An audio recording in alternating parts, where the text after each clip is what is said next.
Hi everyone, got another two-parter for you this week. We recorded this one for way too long, but we managed to cut it into two kind of decently long episodes, so that's good. I did make a bit of a mistake this week on my end recording though. My microphone was a bit too sensitive, so there's going to be quite a bit of background noise, but hope you can enjoy the episode regardless. And yeah, we'll see you next week. Good morning, good afternoon, good evening, wherever you're listening. Welcome back to the 7th episode of QualiT Check. Welcome back. We had a short break after Invasion. I was busy and people were doing things, but we are back. I've got one of my regular helpers and general just saves me from everything person. Woo. Welcome, Woo. Thank you for coming back and helping me. I've got another person who's a deep friend of mine, Toku, who's who we formerly was the head TO of like everything on the South, but now has taken a little bit of a backseat, and he also plays Young Link.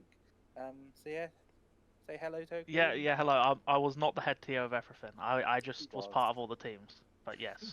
He was a part of the teams, ran everything. Everybody would go through him for advice. He'd do all the streams, but he wasn't the head TO of the South, you know. All right then.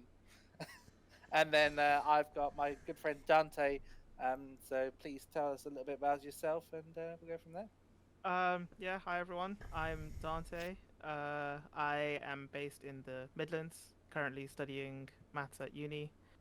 I'm part of Team Breakout, so a few out of region attendees we had for the pre-invasion breakout. Unfortunately, couldn't get it to run on the day before because monitors and stuff. But yeah, that's me. I play a not very represented character in Marth. Sometimes Lucina. Nowadays more so than I'd like. But yeah, that's me. I feel sorry for all the Marth mains. He's been good in every game, and this one it just turned out not to be his game really. It was. To be fair, he wasn't great at the start of 4. I was going to say he wasn't great. He was in one 4 of the most either. buffed characters, wasn't he? In 4. I think so, yeah. I think it's still arguable which one is better by the end, but he's definitely better than he was. Tippers also just didn't really work at the start. There's a running joke in the Marth and Lucina Discord that the reason Marth isn't popular is because ESAM has a platform. Tier list aside, I think if Lucina wasn't in the game, people would rate him higher, just because there would be like no sort of quick frame data, you know, good ground moves, good aerials type of sortie. Like if you look at all of the others, like they lack in some sort of aspect in terms of thing. Like the Marth and Lucina are more all-rounders. So if Lucina wasn't in, he'd probably be valued higher. Maybe not as good as Lucina, but I don't really care usually. I've had this discussion way too many times. I could definitely see if Lucina wasn't in the game that there would be like more experimentation with the character than there is, because people just kind of. I'm not saying there isn't any experimentation with the character, but where Lucina's there the whole time, everyone just kind of like leans towards her most of the time before bothering to even try to use the Marth instead, right? Because it's just the more consistent of the two. Yeah, I mean, yes, that is the thing. I think she's just easier. Like, and that easiness is like rewarded quite heavily in this game because her moves are mostly weighted like towards like if you landed more tippers, right? Like they're stronger than the slightly sour. They're not like directly in the middle. Especially moves like back air is basically the tipper. Like it's I think there's a 10% in the difference of a killing, which is like, yeah, Marth kills like 100 with tipper and Lucina kills like 110. So it's like those sorts of moves with like the oppressive ledge trapping she has and stuff. It's like you read one jump and somebody's dead. Whereas a Marth, it's like, oh, did I also space the move right? And it's like, yeah. And but yeah, I think if just Lucina wasn't in the game, then Marth would be just considered higher than like how low he is.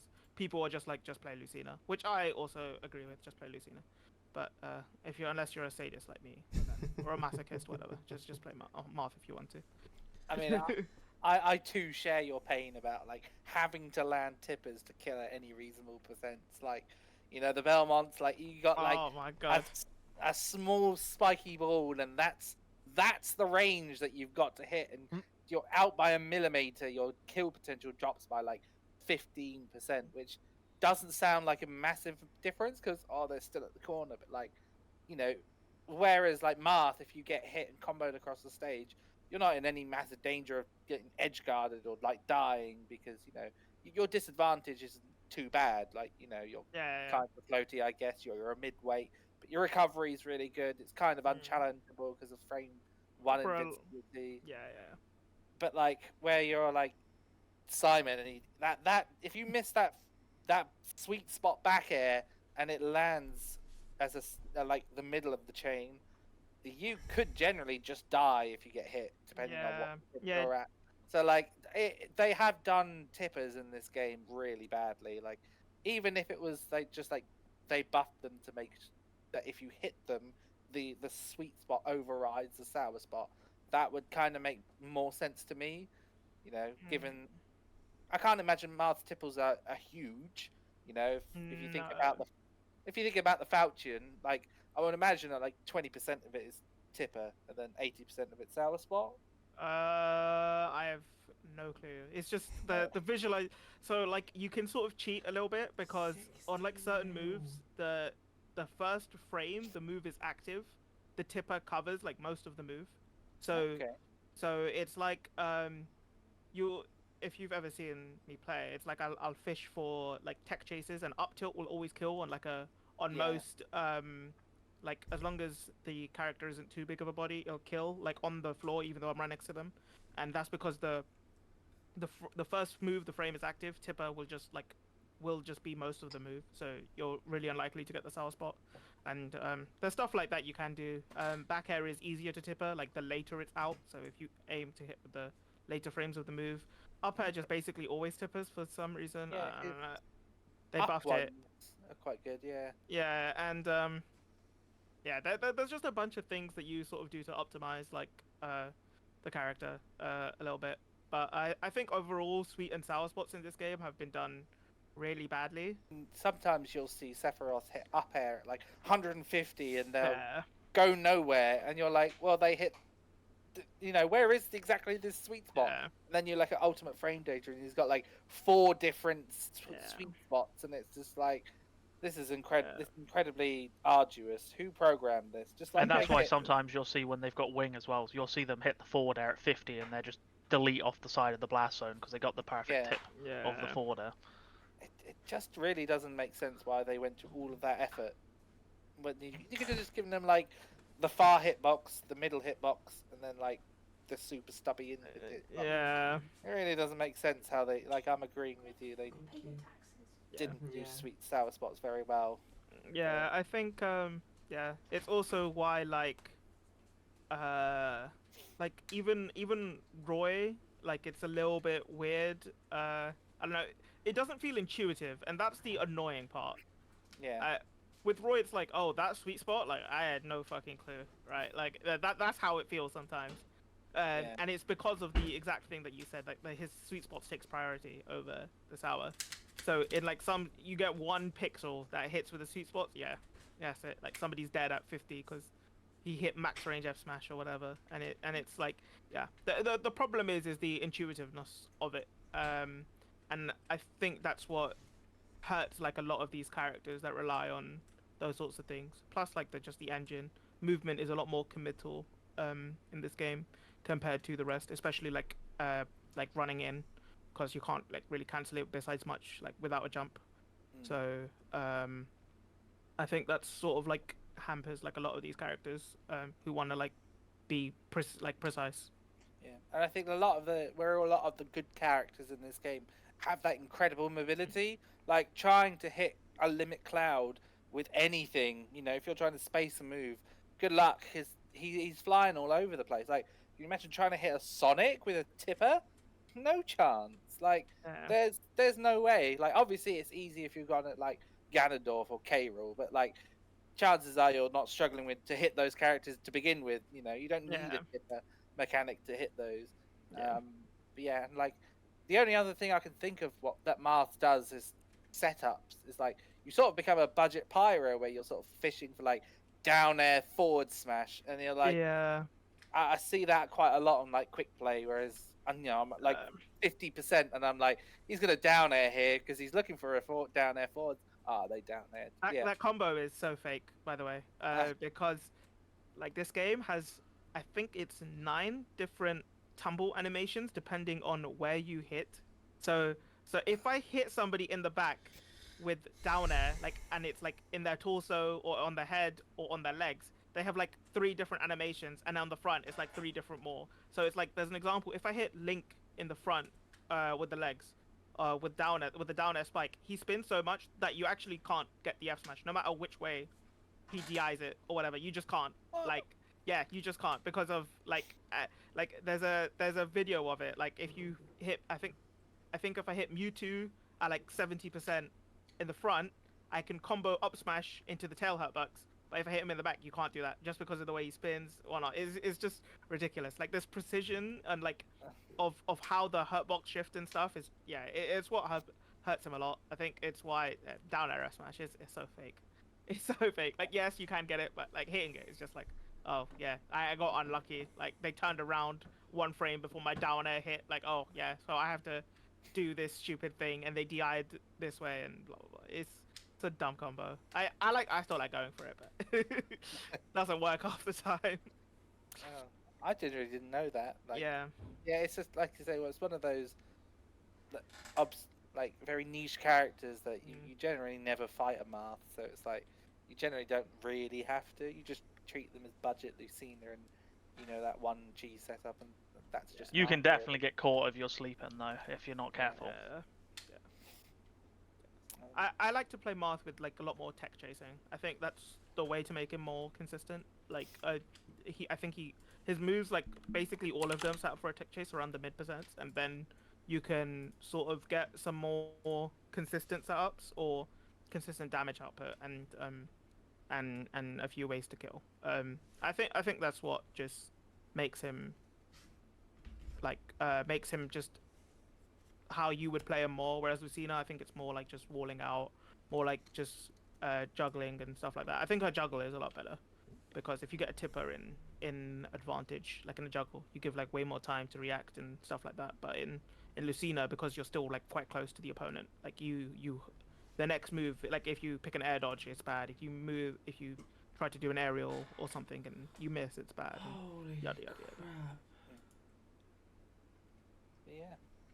I was gonna say, it's funny that you mentioned Invasion because it's, what was it, 2 weeks ago now? Yeah. Just over 2 weeks ago now that we've come back, and regionals. Obviously, it's not a regional. It's like sort of like a major, isn't it, for the UK standards? But I know a few episodes ago we talked about locals and how they are run. You only get like 30 people at a local max. But like obviously at these bigger tournaments, your 96s, 128s and above, it's sort of a game changer because you're no longer having to think about, it's just one room and a few people bring setups. Now it's, might have to fit 100 plus people in this room. I've got logistics to do. I've got to make sure that brackets run on time and that all the seeding is done, and that's a pain from what I understand. There's people argue about their seed even at a local level, let alone a regional level. So, being that you guys have TO'd, I just want to really know your experiences of like either going to or running regionals, and how does that differ from like a local level? I'll throw it open. I've spoken quite a bit, unless any of the I'll do it. So the main difference between like a local and a regional level, normally most of the time just comes into the pre-planning, because in comparison to a local, or pre-planning is you've probably used the room like 10 plus, 20 plus, maybe 100 plus times, maybe if you're at that Monday Meltdown, right? And you already know what the room layout's going to be every time. You probably, as well, if you've run it long enough, know exactly what setups you have every single time, how many monitors you'll have, and you probably have the same people every week that bring the same setups every week. And it kind of more just runs itself when you're at a local level. Like, where the whole scene always plays there, people will kind of just run the tournament themselves after a while. Like, you could be playing a set as the main TO, and then someone else will take over and just call out sets for the other players. Like, you don't really, at a local level, it's more like you're kind of just a group of people playing a bracket format together, and everyone kind of knows what's going on. When it comes to regional levels, and you've got bigger venues and bigger spaces, a lot of it comes down to like the time spent going to the venue, especially if it's the first time you've run this regional, finding out the room, figuring out how many sockets you have, how many tables, how many chairs. Do you have enough space to have people just kind of hovering? Because a lot of people always forget about people just not playing and just standing around, which can get in the way a lot, right? You always need to make sure there's space for people to just watch, because people will hover a setup, right? And a lot of that comes into that, and then you've got to check the internet connection if you're using a stream, which can be, especially for like Smash Manias, anyone that's watched the old streams before the latest ones, we really struggled with the internet at our venue we had. We had a good venue for a decent price, but the internet connection just wasn't very good. So we kind of had to like compromise on a lot of trying to use like mobile data to run a stream, and it never really goes well. The differences I always find is more just you won't really get as much help from just your local scene when you're running a regional. They kind of like, not that they don't want to, I think it's more that they expect, because where it's bigger, they don't want to get in the way, and they leave it to the team that's set up. And it's up to your group of 3, 4, 5, 6, depending how big your team is, of making sure you get your timings down correctly, the room layout correctly, everything ready before anyone even walks through the door. Otherwise, things won't run smoothly. Because I've been there and done that where we've not done a great regional, and it does not run smoothly. I've been to my fair share of bad regionals, I'll tell you what. I think as well is that the higher number your event has, the more professional and polished, especially nowadays, people expect it to be. I don't think you might get away with a couple, but I think by the time it's like your second or third event, people expect it to be run properly. And rumours spread very fast. I've been around since Smash 4, and there was a period of time where even Portsmouth events just wouldn't get entrance because there have been a couple of bad apples, and then people from London and north from London are just like, yeah, it's a bad event, don't go, the TO's bad, etc, etc. Obviously, I'm not going to name names, but people from the south will know what I'm on about, and we just didn't have any attendance for such a long time. It wasn't really until Wave Smash took up the mantle when Ultimate came out that people really started to come to our events again and really started to trust the TOs. So I agree entirely with what Toku said. You need to make sure that if you're running a big event, also we didn't even mention the fact that venues are expensive. Locals, sometimes if you get the right one, they can even be free, right? You've got like a uni building or a community centre. You know, those places aren't big enough to run more than 60 people. If you're looking to host 100, 200, whatever it is events, you need large spaces, and large spaces cost a lot of money. So if your event goes bad and people don't sign up, then you've lost all of that money, right? So that can be a really big challenge as well, and one that we faced in the Mania team as well.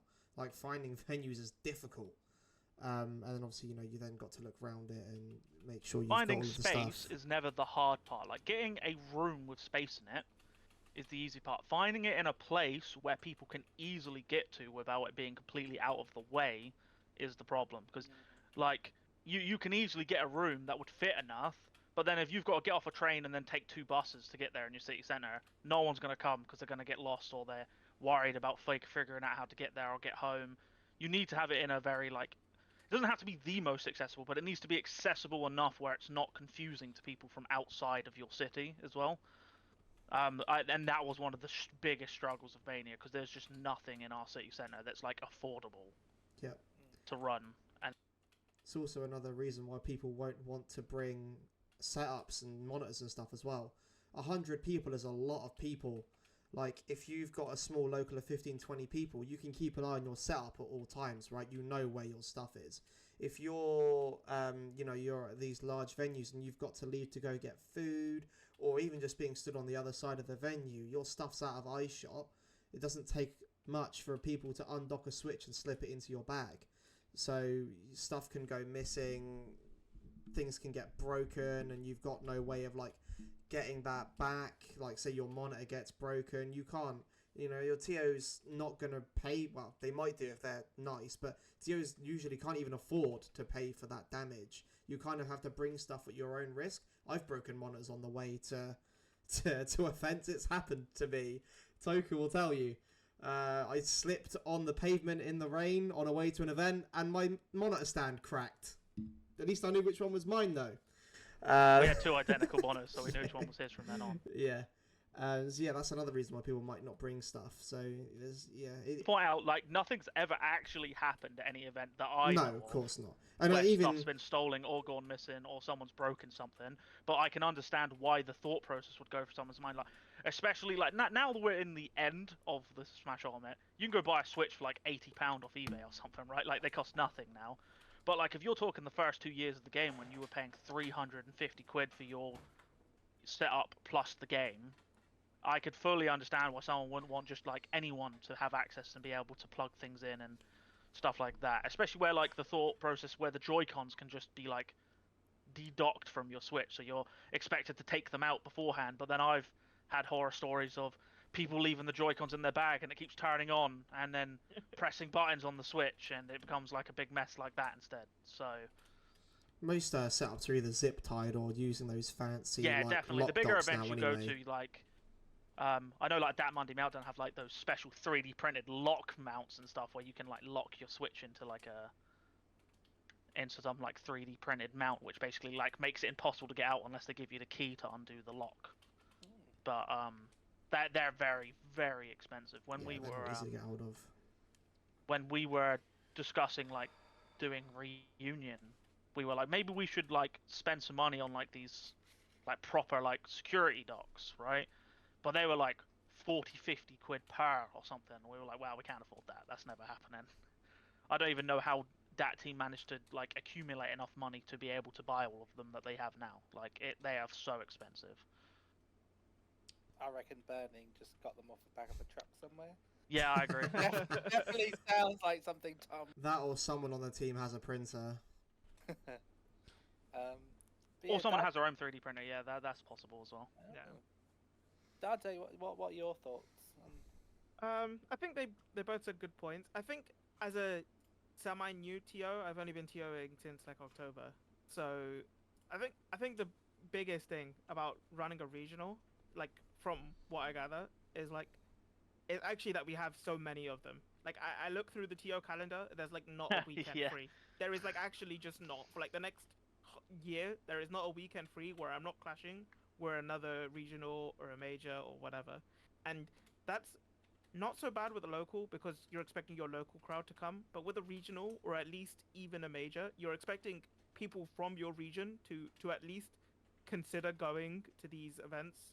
And it's like if you're in like a neighboring city or town or whatever, so it's like Manchester, I think people go to their locals sometimes, like even like in the Midlands and stuff like that.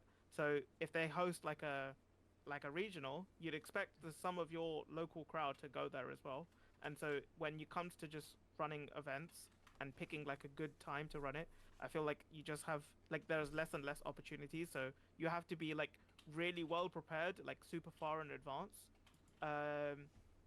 which was lucky for us because we managed to just sneak through. Like one of the regionals we ran was quite lucky. We managed to get like a good day in, and also the fact that it was a lead up to Invasion, which was also hosted in Birmingham. So like people are looking to come here and all these things. So it worked out quite well for us. But I think that's a big thing.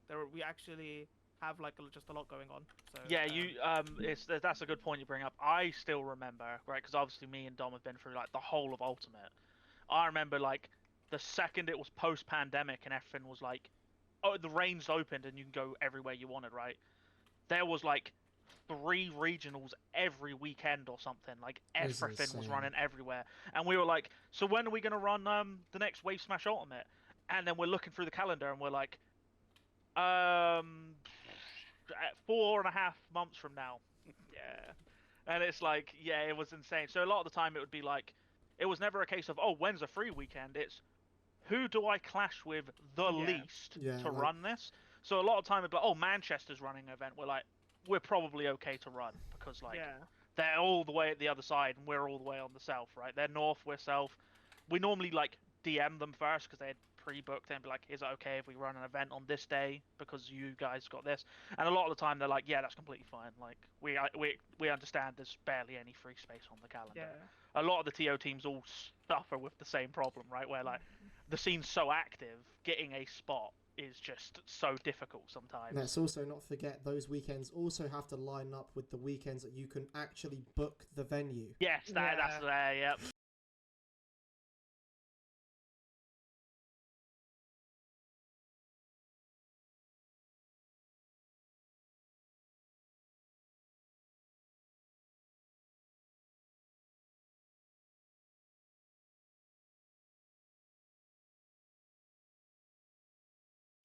Yeah. I think the best case is when your local can double as a regional venue, which is what happened to us. Yeah. We were able to run our regional like at our local venue, and Oh, that's awesome. yeah, it worked out quite well because we have a good reputation, like a good relationship with the pub and stuff. So it worked out quite well. But I think like for most cases, if you want to like expand, you know, better venue, Wi-Fi, all these things, right? These places are getting booked out by a bunch of like conferences and XYZ reason, and just making sure it doesn't clash and it's free and you're getting it's like so enough in advance that you're not paying like super high prices for like emergency bookings and yada yada yada. Like, yeah, it's just there's just a lot to make sure, and I think just a big benefit of all of this, I think, is that a lot more TOs are a lot more organized just because of how active everything is. You have to be on the ball like fairly early. Yeah. 100%. And I think that's helped just a lot of people, and a lot of just scenes running. You know, I think like Toku said, even though like locals kind of run themselves, I think it's just sort of a side effect of just how upped their game everyone has been, and sort of just trickled down. Yeah, 100%. I was gonna say like I think I remember when Focus came down to the first Smash Mania, right? And we just had like the most basic community center square room with tables, right? And I think it was like it was a nice compliment, but it was quite funny the way he put it. Is that it's like this felt like the old Smash, like the old days of Smash. It was very grassroots, wasn't it? Where it was like where you had that real grassroots feel. You're just in like a room with tables. But then I think the compliment he posted was like it was a regional of like the old days, but with like a national level stream because we put so much effort into the stream graphics and all the transitions and all this extra stuff. But we were in like some bog standard room because it's funny putting the extra effort in to make the stream look fancy and have all these graphics and all this extra stuff doesn't really come at like a financial cost as long as you have someone with graphical and stream ability in the team. But then getting a better venue is always the cost and the issue behind it, which I definitely want to discuss. One of the main things that comes with TOing is the financial fear of running events, because we got very lucky at the latest Mania, and as I imagine anyone that came realized like, oh, it was quite like cheap to come to, right? It was like £7 or something like that. It was all in, but that was because we ran out of a giant like uni IT room, so we didn't have to pay for the venue. So we were able to lower the cost and make it so it's more accessible to more people to come down to. But before this Smash Mania 6 happened, we had another Smash Mania 6 planned 6-7 months ago, where we were running it. We had enough to pay like the deposit on the venue ourselves out of the team funds we'd saved. But that was about it. So we were kind of like banking on people signing up to this event. Otherwise, we'd have to pay out of pocket for the venue. And then I think about 20-30 signups in. I think we were about 28, which we needed about 30-40. I don't want to go too much into like the specifics of how much it costs. And then train strikes got announced for the weekend we were running, and then we had about 10 people immediately drop out and say there's no way for us to get to the event anymore. And then it was just a case of like we had to basically like grovel and go back to the venue and basically be like, we can't run this, and luckily enough, the venue we had are like the sweetest old people ever. I don't know how else to put it, right? They just ended up giving us the deposit money back, and they were like, "It's fine. You've come in and run like." We'd go in there quite a few times. I think we had like 4 or 5. I think that was our 4th one that we'd done with them, wasn't it? We'd never made any trouble for them. We always paid everything on time. Cleaned up afterwards. We always cleaned up everything. Always left everything in nice order. So they were very kind and just kind of like gave us back the whatever the amount of money it was we paid for a deposit for this day. But like a lot of other TOs don't have these like amazing nice venue people that will do that for them, right? And I hear a lot of people like, I don't know how to explain it. I don't want to like go into the route of like players complaining about prices, but there's definitely a drastic difference between each region you go to what's acceptable to be paid for these events. Like that Monday Meltdown's like, I don't know, like £12 to enter or something like that, isn't it? I don't go myself. It's heart of London in a pub, right? So that's Heart of London pub, so it's quite expensive to go in. It's going to be around £8 to £10, I think. Yeah, and like a regional in the south is about £10 to £15 a lot of the time because we keep the prices quite cheap down here. But I remember like this is kind of something me and Wu shot ourselves in the foot in way back in the day. I know what you're is that say. When we first started, we went, "Oh, we'll run it for free, so everyone can just come down." And then the second you can no longer run it for free, you'll realize how difficult it is to keep those people coming to your events now they've got to pay. Even then, so going back to the origins of the Portsmouth scene a little bit, obviously we started Cargo out of a uni building when the game first came out, purely because we just wanted to play the game with other people that wasn't the people in our house, right? So we were like complaining on Facebook Smash back in the day, like, "Oh, are there any like locals in the south?" And someone said, "Well, no, why don't you just start one?" And we were like, "You know what? Fuck it. We will just start one." And we did. And obviously because it was out of a uni building, like Toku said, we just booked it and it was just free. So we didn't charge anyone anything. And we ran it like that for a few months. And we would cap every week because the game was still brand new. And then we were like, you know what? Why don't we just see if people are interested in doing a prize pot, you know, a couple of quid a week. You know, maybe people will start being a bit more competitive. Yeah, like £2 a week, you know, pocket change, literally.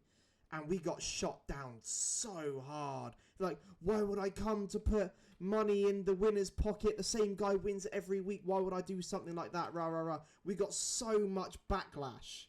Like I think there was we did like a poll, and I think it was like 10% said yes and 90% said no. Yeah.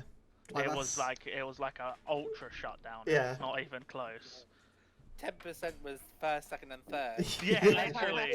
90% Yeah, it was actually kind of wild to think about because obviously now, you know, you expect to have to pay for your local because people understand that you have to pay for a venue fee and stuff, but just wasn't common, at least for our scene back then. Yeah, it's because it's like you said, because you started it, it's free. Yeah, Changing it from free is always the harder part, right? Because people are like, well, I didn't used to pay for it. Why should I have to pay for it now? Exactly.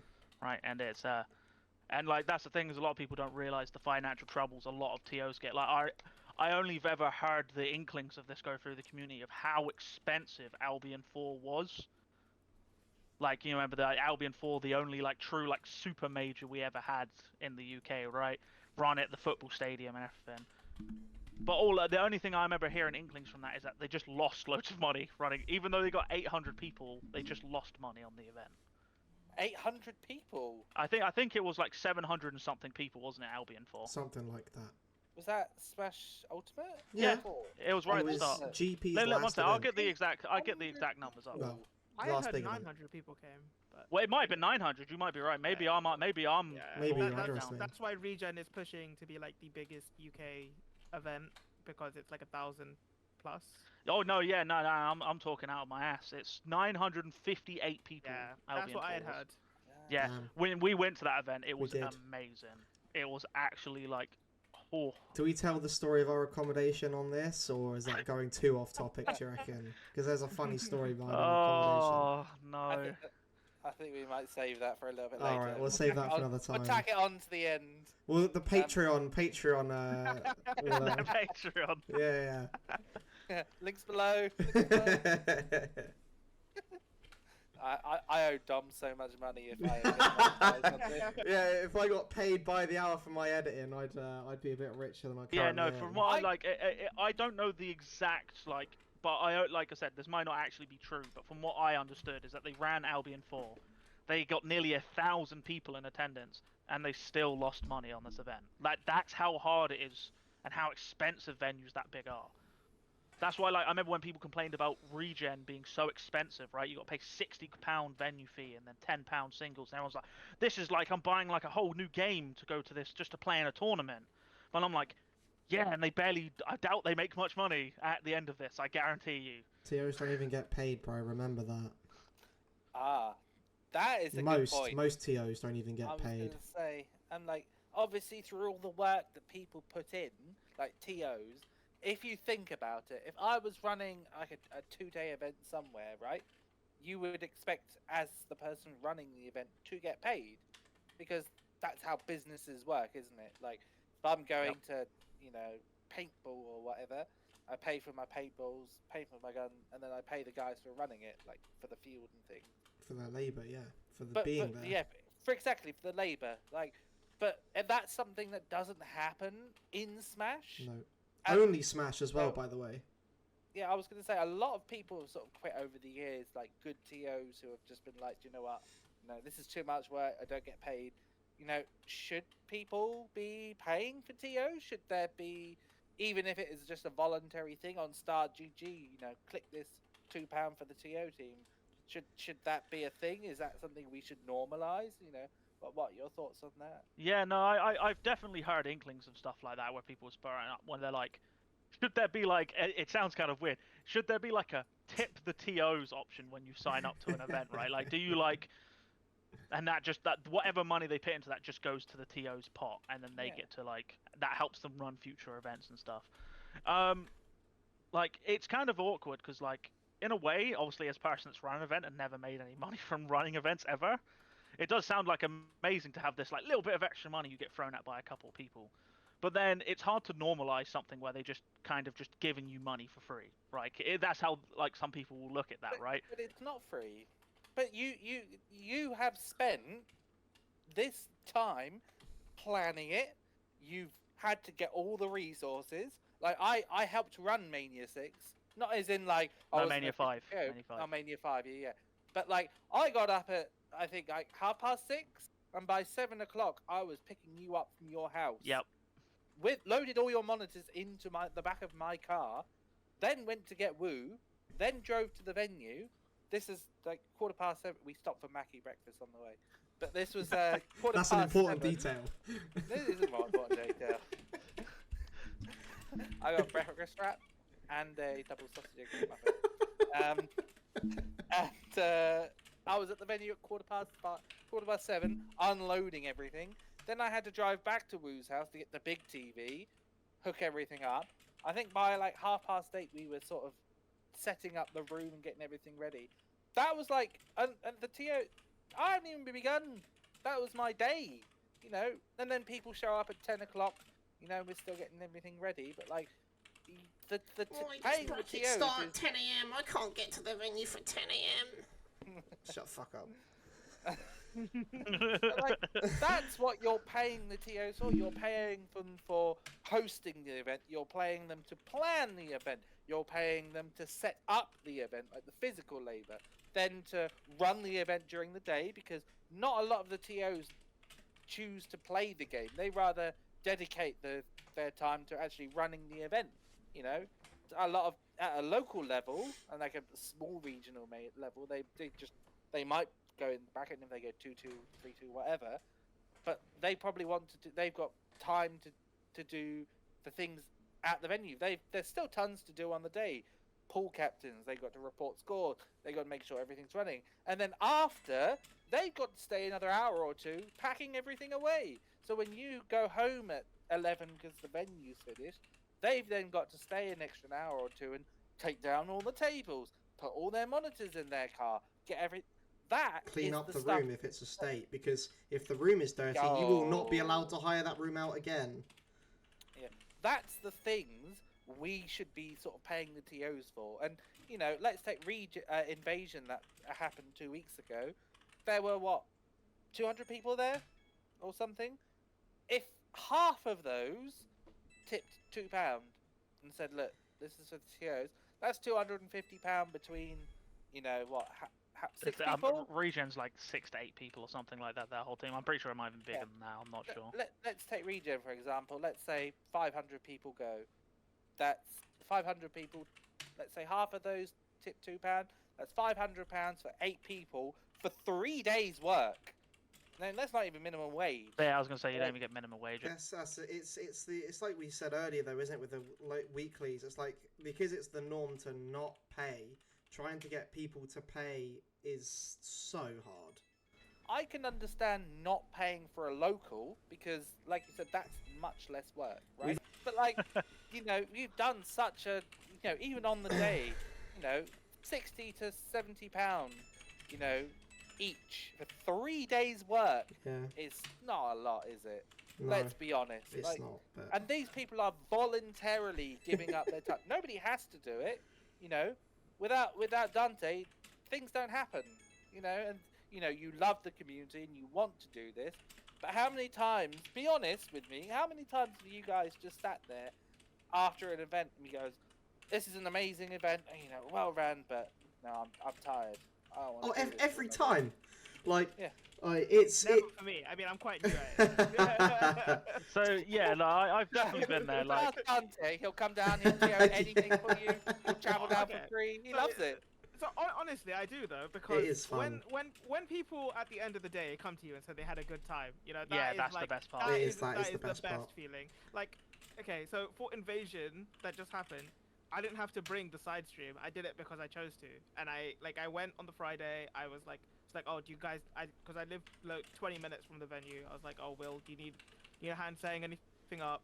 There was a semi it was scary, right? Because I got there helping set up, and they're like, "Oh, we need to pull these tables across to get closer to the socket." We pull the table collapses, and 4 monitors just fall down. Oh no! There's 2 monitors. I'm like, the edge of the table is being stood up, and I'm like, all the pressure of this table is being held up by me. 2 monitors are on the verge of collapse, so that's another 2. And it was just nightmare. And then I was like, oh, okay. And then after the monitors were all okay, thank God. But then they were like, I was like, I have the stream set up. I can host another side stream for you guys if you want it. And I still need to do the VODs for that, but I've been a bit lazy. But the thing is, you've got all of this extra work to do. Mhm. If that was a business, you wouldn't do it for free. But I definitely think if you're running something that's bigger than you're bigger than a 100-man tournament, I don't think it would be unreasonable to put on the Start GG page I voluntarily want to donate £2 because, like I say, anything to pay for people I've got to do it, but I was going to go out and get chocolates for the TOs at Invasion. I forgot because I was busy, but but that's such a rubbish gesture. I could have given them a tub of celebrations and gone, "Thank you very much." But and honestly, they might say, "I'm grateful for that," but you should get more from this.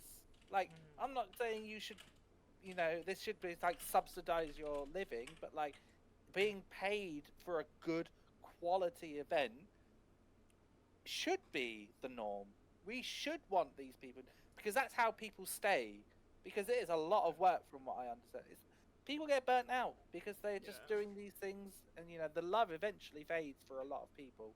And it just becomes a second job, and one job for most people is enough. And I think it won't fix everything, but just having that recognition from the community and being I had £100 this weekend. That might, I think, tip it a lot. I don't know what you guys think. Yeah, I think people are always considering the fact that, okay, if we'll take a local for example, right? It costs £4 to £8, £10, however you want to say it, right? And that's some of it's going to the venue fee, and some of it is going to the prize pool. I'll use Breakout as an example. We charge £8. It's £4 that goes to the venue, and £4 goes to the prize pot. We we need 8 attendees to make up for the prize pot. Right now, because we're a fairly new TO team, and how we've been like given our monitors, is that we're hiring them from Team Regen. So we need an extra 3 more attendees to cover the monitor hire, and that is only then we make a £1 loss. So doable. But then you think about how you get the venue fee to be sort of on the lower end either way. Is that the venue, usually these are pubs, and it's like you have to support the venue. So Birmingham, that's like £10-20 on food you're spending. And now my travel there and back, by the time the tournament ends, I can't even get a train back. So I either have to spend another hour and a half getting the bus, or I have to get an Uber. So now I've spent 50 quid on a Thursday, and it's like, okay, now I'm expected to do this every week. Now, obviously, that's fine and all, and I have no complaints about it. Obviously, choosing to support the venue is something else, and we can talk about that however you want. That is a was- spicy yeah, topic. That sure. one. Yeah, I've seen it. I've seen it. So we can talk about that. That's a topic for another time. But I think in terms of paying, I think the nice thing would be to break even, and I mean like truly break even. Like so for Regen, like the Team Regen team, like covering their hotels and their travel and the fuel they use to pick up the monitors, store the monitors, yada yada yada. That would make it worth it, because at least you're not losing out on money. And Yeah. if it was like not a huge loss, I could understand it, because at the end of the day they are sort of their part of the experience as well. I'm assuming that's why they do want to run it.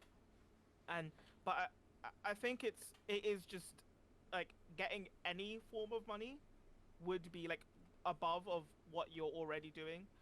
I think people seem to forget that like TOs don't always like live in the region that they're running the event in, or like just their own travel costs and hotel costs and stuff like that, which is the big thing, I think. But yeah, it's also why it's sort of even hard though, because like I mean living is terrible right now in the UK. Like it's quite bad. Loads of Smash players are university students.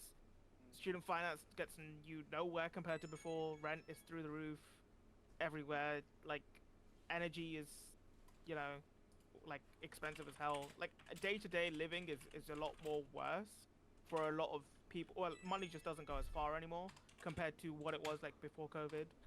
So I think just sort of trying to implement this would be not great. A challenge. Yeah, it wouldn't work.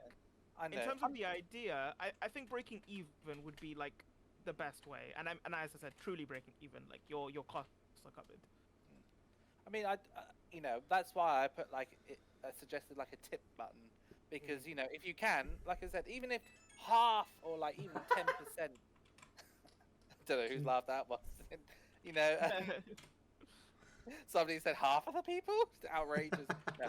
Even if it's something, right? You know, even if you've got 500 people, and even if 50 of those voluntarily give you an extra £2, that's £100 that, you know, the TOs just don't have to worry about food that day, or they don't have to worry about food that weekend. And it's like a volunteer, because a lot of people do work, you know, and £2 isn't a massive amount, is it? Let's be honest. Like I would do it if there was a tip button for £2. I would do it, you know, because I appreciate the time of the TOs, and I appreciate what they go through. And it's not like I could just walk up to them and buy them dinner. It's like, it doesn't work like that, right? But you know, having an option to support them, and doing it just on Start GG, just say tick this box and it's £2 extra. It's like, yeah, okay, then I'll do that. And then that way, it's like it doesn't force you to do it, so you don't get people complaining that, oh, they make you pay for the TOs. But on the other hand, it gives people the idea that they can support the people if they want, and anything's better than nothing. Those greedy TOs just pocket all that money and live lavish lives in the background. You just don't see it. I've seen you drive around in your Porsche, Toku. Yeah. Woo, living it up in the middle of Southampton in the city. I am you can see behind me, lap of luxury right here, guys. Exactly. You can't see his retro gaming section over there. That's not mine. That's not mine. Greedy TOs. I mean, part of the reason I just wanted to TO is that Birmingham was like a bit barren for locals for a long time, and I mean, I just wanted a local to go to, and like over the course of the like year and a bit, we had Wolverhampton, which was like the closest one, and like over since like October or whatever, since like Breakout came back, like we've had a consistent local to go to in Birmingham, and like when I first got the game and I wanted to go to locals, like I went to like maybe two in the ones in Birmingham, and then they just stopped. And like half the time I would go, like I went 3 or 4 times, and like I only ever managed to enter bracket in 2 of them, because the other 2 times like I'd attend and they'd be like, oh yeah, it's cancelled, and I'd just be like, oh yeah, it's annoying as hell. But yeah, I just, you know, I still, I've only owned Smash for 2 years, so I got the game like after the last patch, and I've I've only been like properly attending locals for about like a year and a half now, and like Invasion was like the first major I competed in, the one that just went 2 weeks ago. And for me, it's like TOing is I don't mind the added responsibility, because I do still just want to play in bracket. I do still enjoy competing. I mean, this isn't my first like competitive title that I've like tried to compete in, so like I just enjoy competing in general. But like I think for a lot of other people, they've been playing Smash for maybe the entirety of Ultimate, maybe longer than that. So I can understand there is like a bit of difference when viewing this, like for me compared to others.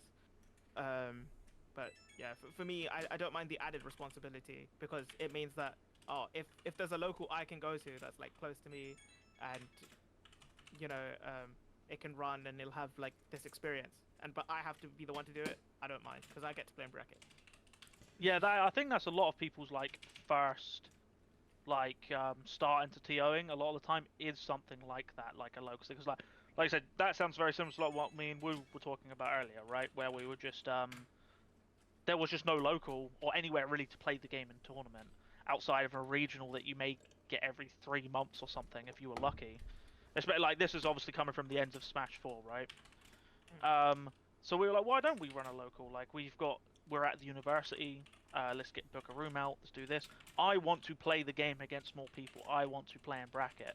So even at the time, even though how much time we'd spend in that, like me and Wu would be weekly carting 6 monitors, walking for half an hour to the venue, get home at midnight, order like that would be, we would eat dinner at 1 o'clock in the morning because we'd be too busy running the event, and we'd do that every single week without fail, and we never missed a week, right? But because you're enjoying the game so much and seeing and playing against everyone so much, that added responsibility doesn't seem like it's a waste of time. It feels like this was worth it. I get to see all these people. Everyone gets to play a game. Everyone's enjoying it.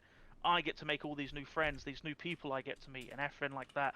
And like me and Wu spoke about, like our favorite time in the game, honestly, was the pre-COVID cargo days. We still love going to tournaments now, and I know Wu's kind of not really competing in the game now, but he still enjoys going to the events and seeing people and everything like that, because the community's still this amazing place to be in. But in those early days where like everyone was new and you had like so many new people you would meet every week in and out, it was like the magical thing that made it worth spending all that so many hours getting all of this set up.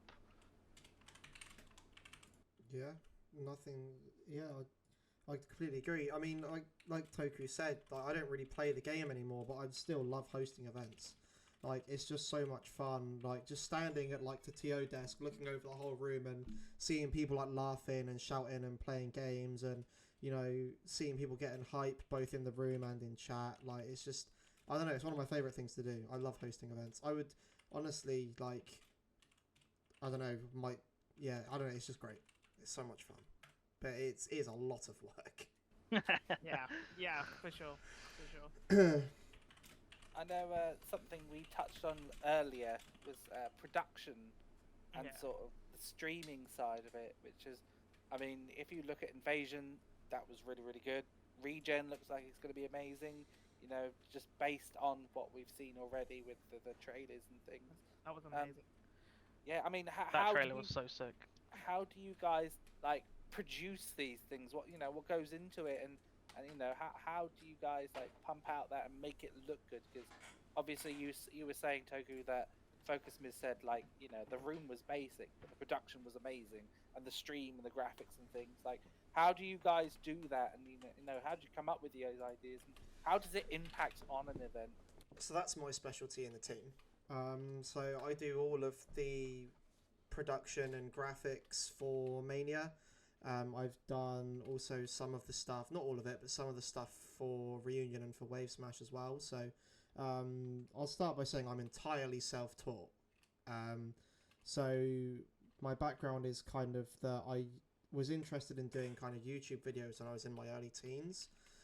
So I managed to get a copy of Photoshop from my then boss who worked at a school, who then gave me a student copy of Photoshop that I could renew.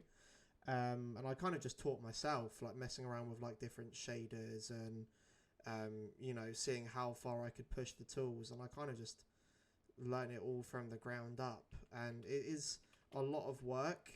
You kind of have to be preparing, if you're assuming you're building like a brand new tournament scene from scratch, like you've come up with a name, you've got the venue and stuff. Most people will base it on some sort of like character or where they're from. Obviously like Cargo comes from the fact that Portsmouth is a port city, so we fooled around with like ideas of Donkey Kong carrying like a ship crater on his back, like in the cargo throw. Cargo throw, yeah. Yeah, so you played Diddy, I played Donkey Kong. Yeah, so we went. And then we were like, why don't we make it a barrel? And then that's the Cargo Weekly, right? That was where the original idea came from. Yeah, and obviously Wave Smash again is because it's a port city. So you kind of just have to mess around with different, like brainstorming different thematics and stuff. There's a lot that goes into it. Like obviously you need to have your basic color scheme. If you're using any characters, you need a good render of that. Like obviously Mania is based on Sonic Mania, so we've taken a lot of inspiration from the backgrounds for that game. You need to have shout out to Benjamin Amin for coming up with the entire idea and the animation. Actually goated. Yeah, you need like. You're looking for somebody, Dante. Benjamin Amin, actually goated graphic designer. He's incredible, honestly. Yeah. You're gonna say? Sorry. Yeah. Sorry. So obviously you need the basic thematic. You need a color scheme. If you're going to use a character, then obviously that helps. But Nintendo might shut you down for that nowadays. You need to have like the overlays. So any of like the bars you see at the top of the stream, that all needs to be handmade. You need to decide what stream tool you're actually going to use, because obviously a lot of these tools that you use on the stream, mostly you're just kind of putting in the numbers on the day, and a lot of it is handled by these tools that are pre-programmed in. So you need to decide and figure out how those ones work. Toku programs ours himself. No idea how he does that. Well, okay, let's relax. I'm not that good. Okay, he doesn't program the thing from scratch. But you have the a program called like the Tournament Stream Helper. Probably everyone's heard of it.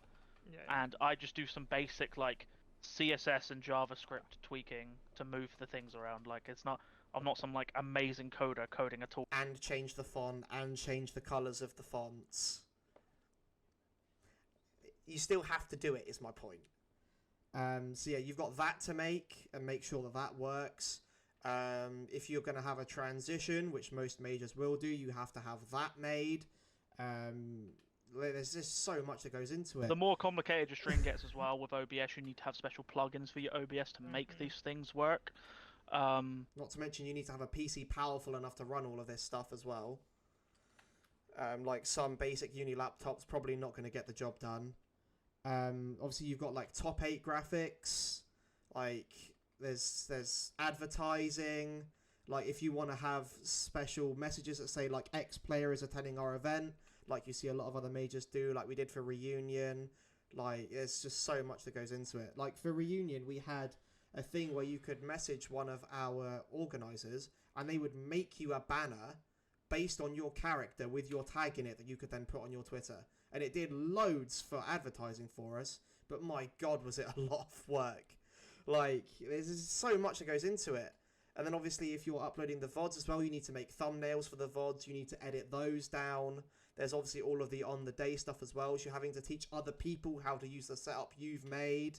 Like, there's just so much that goes into it, man. Like, I could list stuff here all day. Like, it's crazy. Yeah, I mean, like even at a local level, I just run the stream. I have a laptop powerful enough to run it, Yeah. luckily. But the stream I run from my own hotspot data, like because the venue doesn't have a great Wi-Fi, and then I have to, cut down the VODs, and then luckily Tournament Stream Helper does a lot with thumbnails and stuff. Yeah. So that's quite helpful. But yeah, and then it's like teaching people that oh, this is how you do it. You want to like load the set from blah blah blah or blah blah blah. This is how you do it, and it is just a lot of extra work. And then what's also like they're like, because of how like US majors, well, primarily US majors like VGBC and BTS, they have like amazing production. And they're really on the ball with these things. They have like a set will have finished like 30 minutes ago, and they will have the VOD up like on YouTube whilst the live stream is still going. Yeah, that's crazy. No idea how they do that. Yeah, they obviously have multiple people on production, so they are just like doing it as it's going on. But then like to get even close to that, the amount of people you need would also just be like more costs, right? Because, And the internet infrastructure at your venue, right? Like Exactly.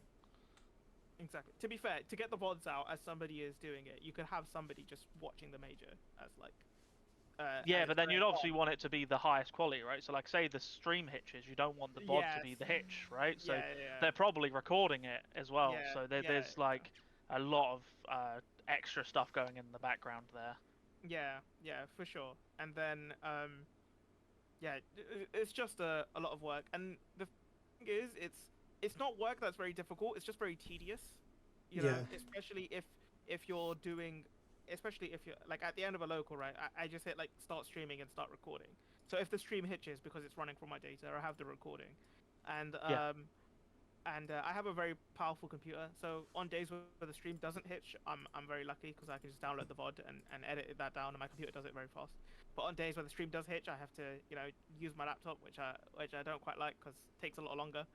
But it's just tedious work because you have to like chop down the VOD and and all these things and blah blah blah, and which can make it like annoying, especially because it's part of the work that you don't really get to see much appreciation of, because Yeah, 100%.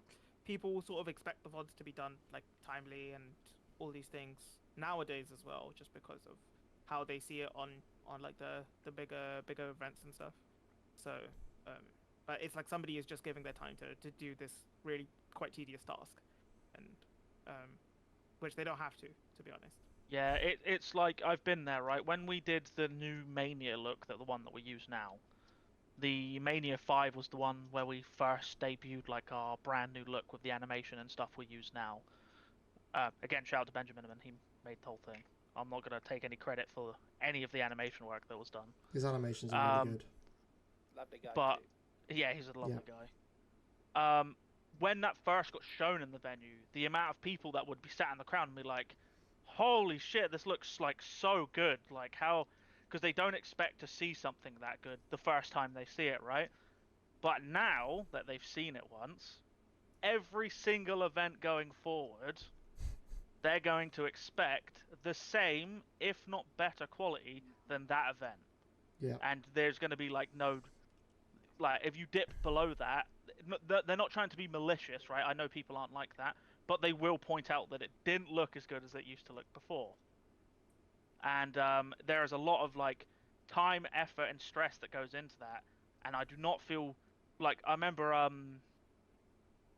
for Mania 6, we didn't have the animation made up for the new logo because it still was Mania 5 when we started up the stream, and we kind of left it too late, which is our fault. And then I remember Ben dipped into the stream, the one that rendered the original animation, because like literally our player screen is an animated background from Sonic Mania. It's like literally drawn exactly the same with an animation that loops perfectly. But it had the logo baked directly into it. So like the 5's just there. I can't remove it. It's part of the video that loops. So when he noticed this, and when we were like doing the double stream for the side event at the start, he went out of his way to re-render it without the logo in it and send it to us on Google Drive to re-download and refix the stream and then be able to place it during the event, right? And you know how much, like, it doesn't sound like a lot of effort, right? But that is a lot of effort, like a lot of effort to be able to just go out of your way on a Saturday randomly to, while you're at home at an event you're not even at, right? He's up north somewhere and he goes out of his way to re-render this piece of video just for us to fix the stream so it looks correct, because he's kind of a perfectionist.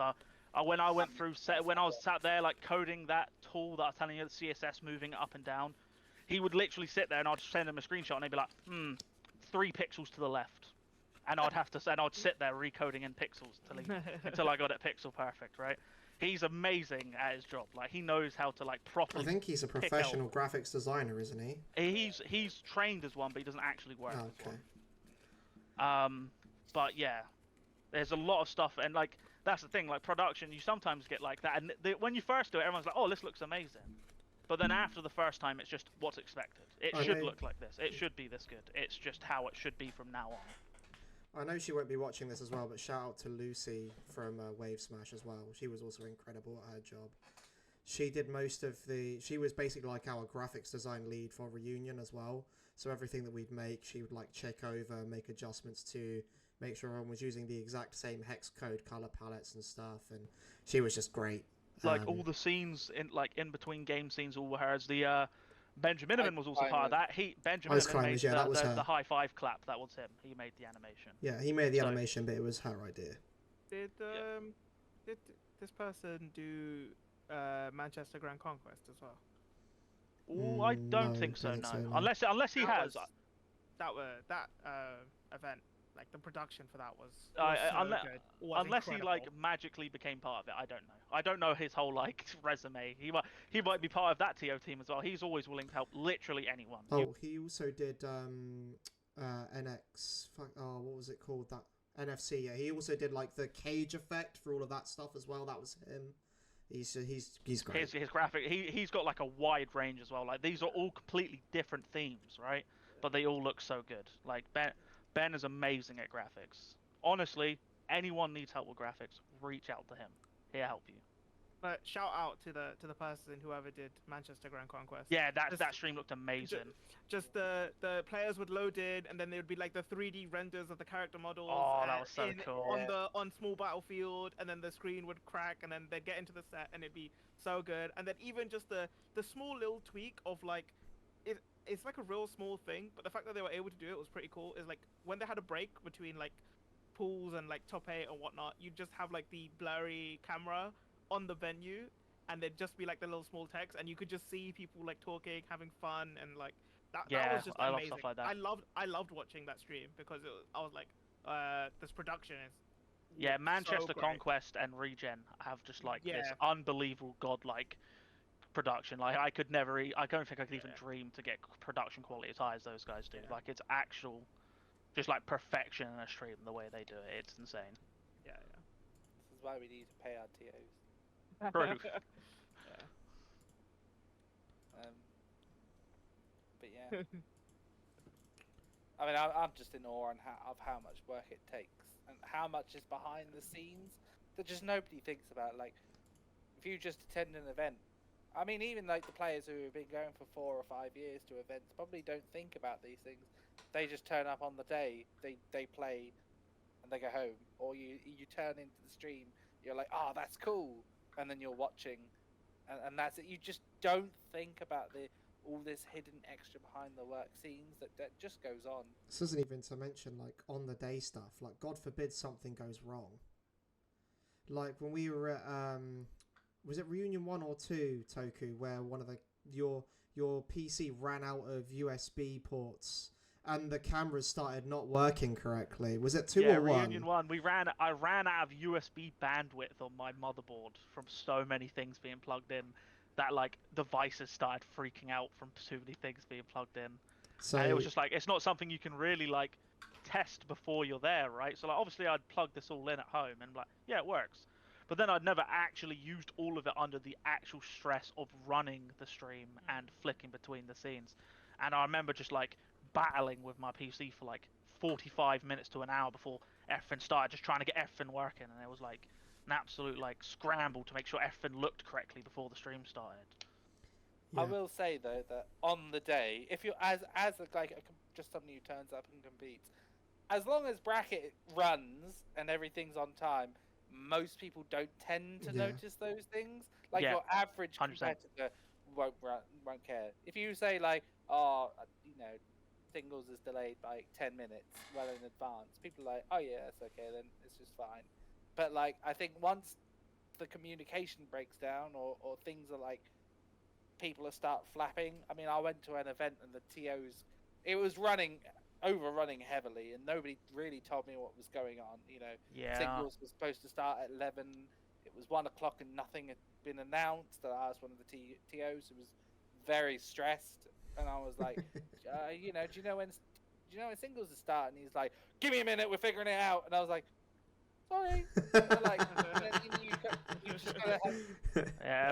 I think I was at that event with you. We We were won't at name that the event, event, yeah. but I remember that one. It was They've got better. You And do, it was you their first do. event. It was their first ever tournament, so I always give people the benefit of the doubt. No one realizes how much work it is until you sit down and do it the first time, and then you. The amount of times I've been at a major and I've asked like a local attendee to like just run a pool, and they come back after the pool and they're like, man, this is so much harder than I thought it was going to be. And I'm like, yeah. Yeah. Oh, it was all fun. I loved it. Yeah, it's I was like I like, say, it's good fun. Telling everybody what to do, getting everybody score. Oh, I loved it. It was good fun. Don't give Tom any source of power, it seems like. He might go a bit power will. mad. Turn into the world. Nah, Tom could never become a TO because that would mean he'd have to get up early in the morning, and he can't do that. That is true. Unless there's Mackie's breakfast on the line, it seems. I know. I paid him in Mackie's breakfast for driving me to the event. Yes, you did, didn't you? I have a paid horror for it. story about Mackie's breakfast. I'll go for It it. gives me nausea. Oh. Go for it. Go for it. So, at my prom in year 11, so the prom happens, whatever. I get a last minute invite to this after party at like a person who lives close by, and I was like, yeah, sure, I'll come. But I didn't know I was going. So like people are like all planning to stay there. There's like 15 of us, and like my friend lives in apparently this huge mansion that I never knew about. Whatever. So Must be a TO. So yeah, people are just sort of chilling there, and having fun and stuff. And somebody like gives me somebody has brought spare clothes with them, luckily, but it's this guy who is like double my height. I'm like 5'2", he is 6'4", and he is like triple my height. So he gives me a jersey, by the way, this jersey that goes down to like my feet, like it is basically a dress on me, and he gives me this shorts that I'm like struggling to keep on, and I only have like my formal shoes that I'd worn with my prom suit. It gets to about 4 or 5 a.m. Everyone is dead tired, and me and my friends we're just chilling, hanging out, and somebody goes like, "Oh, we're all quite hungry," and I'm like, "Oh, you know what? Like they're all craving a McDonald's, and at this point in time, there's no Uber Eats. I'm pretty sure there wasn't anyway. So we go to McDonald's, and it's like a bus ride away, so it was like 15 minutes. So I go there by myself. It gets like to about 4:30, I think it was, by the time I get there, and I thought that McDonald's would still be doing their like normal menu, but by the time I get there, it's the breakfast menu. So I call them and I'm like, oh, you have to give me like breakfast orders instead. I remember I go up to the till, and I had to place an order for 32 egg McMuffins, right? Those staff must have hated you.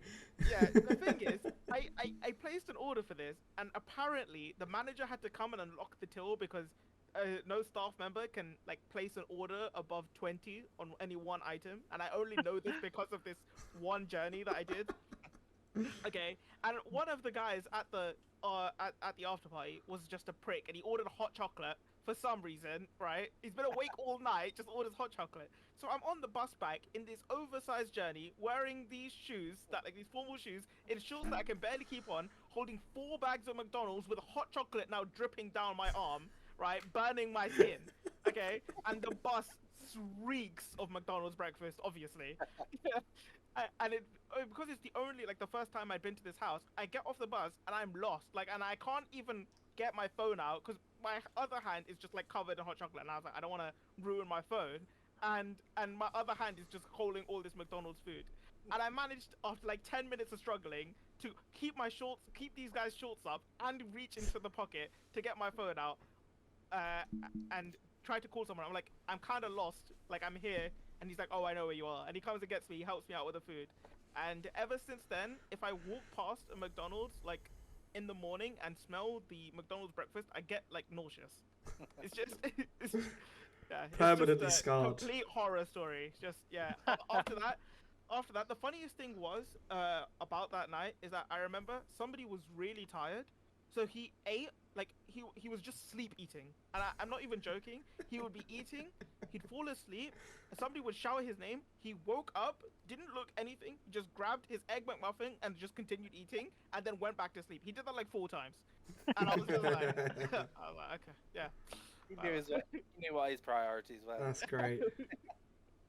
I think going back to like the paying your TOs thing, I think it would just be like, it doesn't even have to be like monetary, because like even just saying like thanks for a nice event or telling someone like what you enjoyed about it is still like payment enough.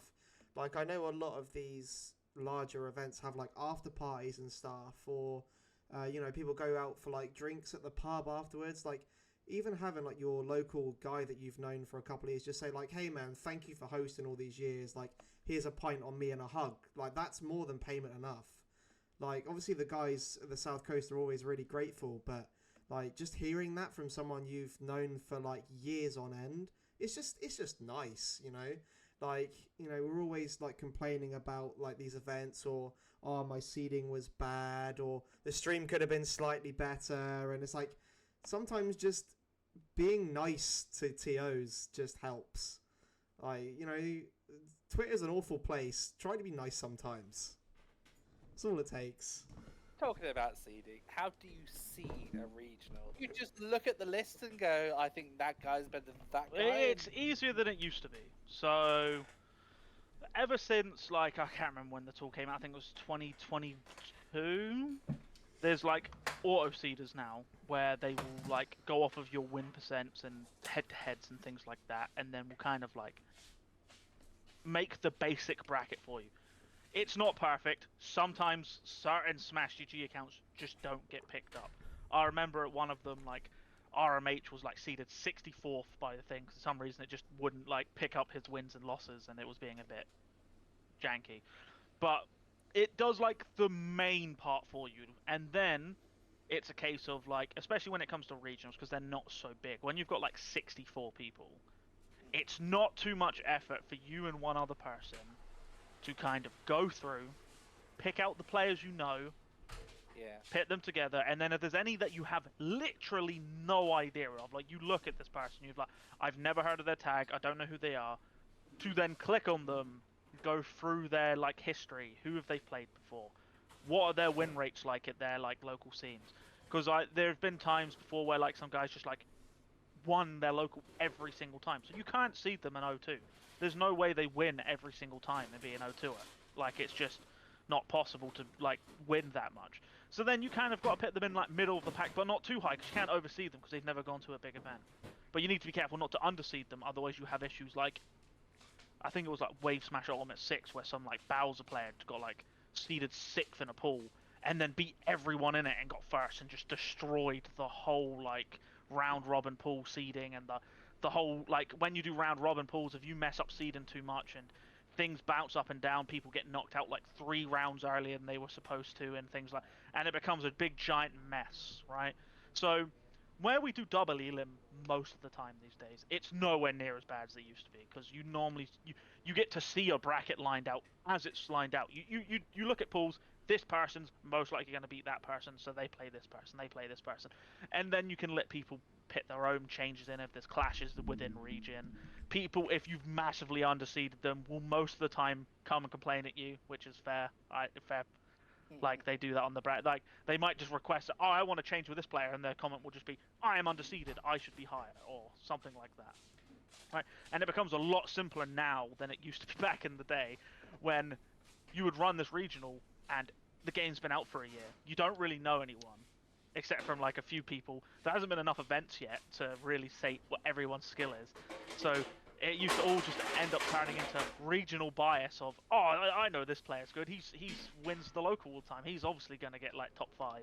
And then you look at some other guy at their local and they win every time. You're like, but he's nowhere near as good as my region's best player. He's going to be 12th. And then the bracket becomes a big mess because you don't really know everyone's skill.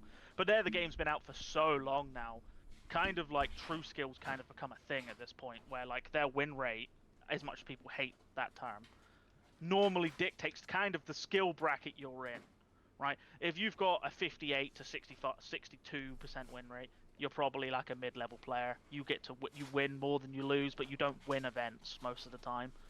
But then if you're like 70, 80% win rate, you're probably a lot better at the game. You're so consistent at winning these events. You win like 3 times more than you lose, right? And stuff like that, and it goes through. But seeding it can be, the bigger it gets, the harder and harder and harder it gets.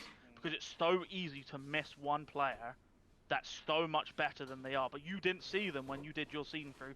You've checked it with 5 other people. They've all missed that seeding as well. And then this one player just destroys the run of everybody else because they probably should have been like a top 20 seed, but you didn't pit them there.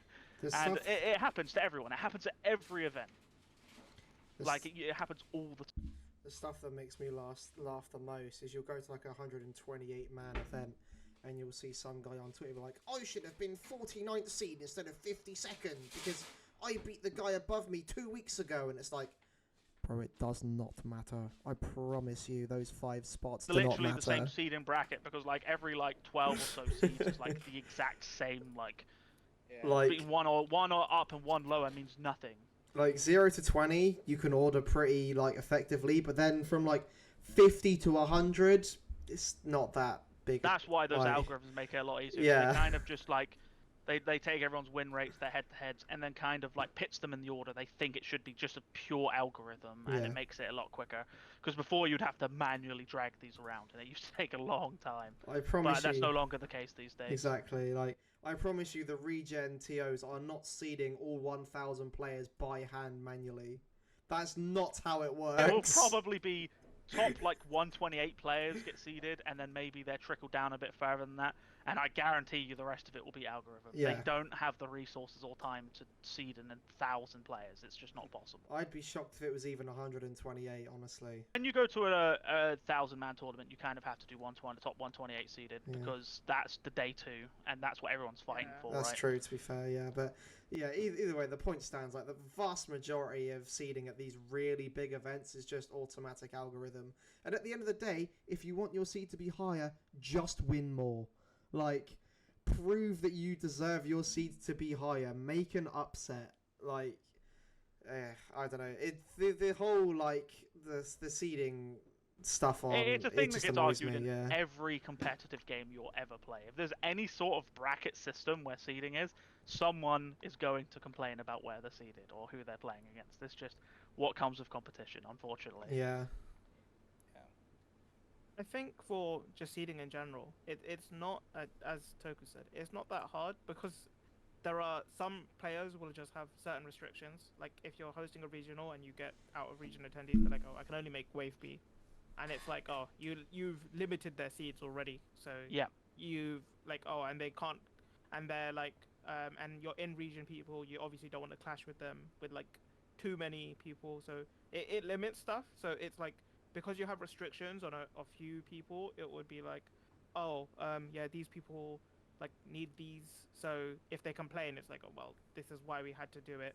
And then you obviously sort of get like your top 1 through 20 roughly. Like you understand 100%. who's attending, who's gonna place like in that range, and then it's all about just working with the restrictions you have, and then the rest just sort of fall into place. So it's not too hard. Most of the time, because of just the restrictions people have, like they can't attend earlier, or they have clashes and stuff like that. So it sort of does work out quite nicely. Yeah, regionals are definitely the easy ones to seed. The second you start going above that is when it starts becoming a problem, because that's when you can't no longer do this by hand. It's not really possible to go you can't really go through with a comb and pick out all the players you want to be here, there, and everywhere. Like, you can only do like a certain amount. So like a lot of times, say you were doing a 256-man tournament, you'd probably do the top 64 like cherry picked into like this perfect seeding order, and then everybody else just kind of falls into place depending on, like you said, like restrictions. Like, I can only make wave B, I can't make this time, etc. And then everything else will just kind of line itself up in the bracket. And then if people come through and complain, like, oh, I'm playing someone from my region, and then you check, you're like, okay, I can swap your seed up one, which then puts you on the other side of the bracket, which then stops that clash from happening. And then knowing you're swapped that, and then you're creating other 6 clashes because you swapped one person. Yeah. And then but then you get to the end of it eventually. That's why you normally give. That's why like seeding always is. Here's the first draft. Make sure you pick your complaints in now. Here's the second draft. Pick your complaints in now. It's finalized now. Too bad. You're gonna have to deal with it now. That's kind of how it goes. I remember getting my seed change to Reunion 2 to play Owl for top 32, and I just sighed. I was like, oh, not again. But by that time, that was it. There was no more seeding changes. I was like, That's funny as well when people To be like. fair, didn't you get your run into Owl because you made an upset though? no. I thought it's because you beat scores and that was an upset. No, that was in losers. Yeah, but then I thought you lost to Owl, or did you lose to winners?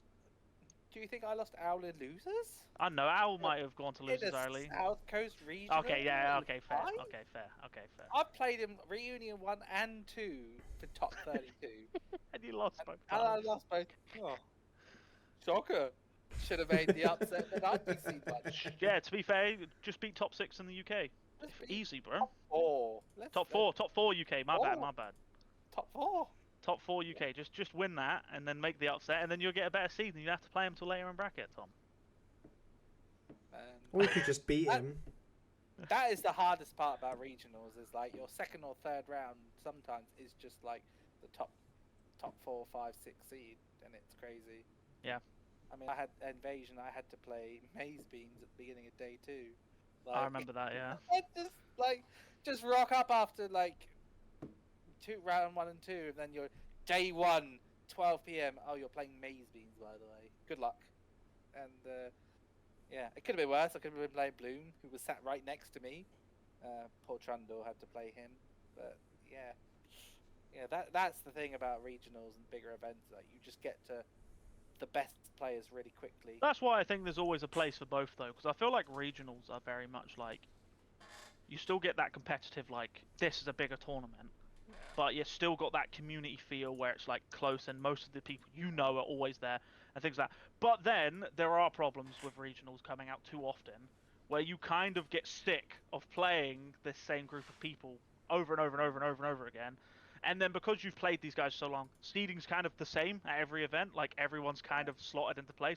So it's like, oh, cool, I'm playing Kitfist for the 27th time this week.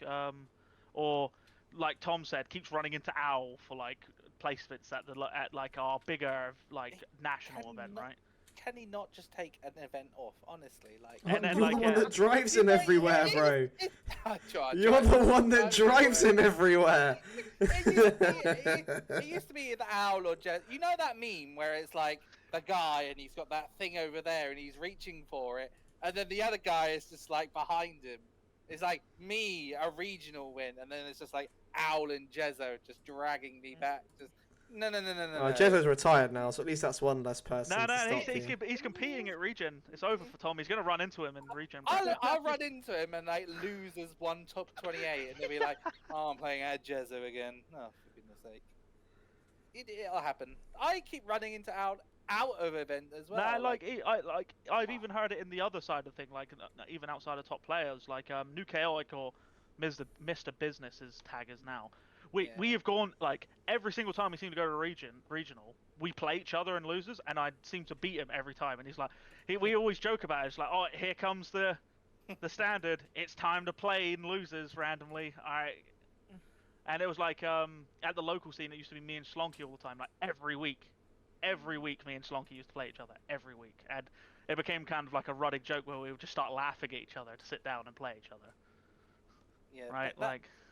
I think that's the reason why I didn't partake in Battleborn 2, because I looked at the 98 attendees, and it was like, just the same 98 attendees who I've played for the last year and a half. It's just exactly the same. I'll just end up playing the same people. I'll win against the same people, and then I'll lose against the same people, and it's like, It does I've get a gotta bit make an draining. upset. It Well, does make get it a bit up there, draining, like- to be fair. Like when you've done it for so many years, it does get draining playing the same people over and over and over and over again, right? So I fully understand that. But that's why QualiT Thomas is going to all these bigger events, because I'm forcing him to go. I'm Literally at ransom, holding gun to his head until he signed up. But he's at Region 2024 now. The way I So- see it, there are two solutions, right? Either become a TO and rig the bracket. Oh, that is. No. You know, I think that happens more than people think. I genuinely think that happens more than people think. I can imagine if you're a TO and you're playing as well, you can be like, do I really want to play that? Like, no. Ooh, this guy, I reckon I can beat this guy for top 8, and then you just jig the seeding around, and it looks like innocuous. You know, you can't make it too obvious. Nah, You most of the time, can't actually, predict most of the that, time, though. the fun TO stuff is when you do like, I can't remember what, I think it was like Teapot, and we had like orange versus purple or whatever the other. It was tags orange were. versus apple. Orange It was versus orange apple, yeah, versus like, where you apple. like rig the seeding to make sure like the two tags play each other. Like they're about equal in seed anyway, so they were gonna play each other if they went far enough. But you kind of tweak the seeding a little to make it actually happen that they play each other. The second solution is to make an upset. Yeah. Second solution. To be fair, he's been close to beating Jezzo before, and then he starts going, "Oh, Jezzo's just not trying. That's why I'm not winning." And then all of a sudden he stops playing well. No, he starts playing better. No, that's not what Uh-huh. happens. I That's guarantee what you. happens. As Like, with the game person one- from the outside looking in, do not believe what this man says. Do not believe it. But yeah, Yeah, that- regional is always fun. I think Yeah. traveling outside to other regionals is difficult. Yes.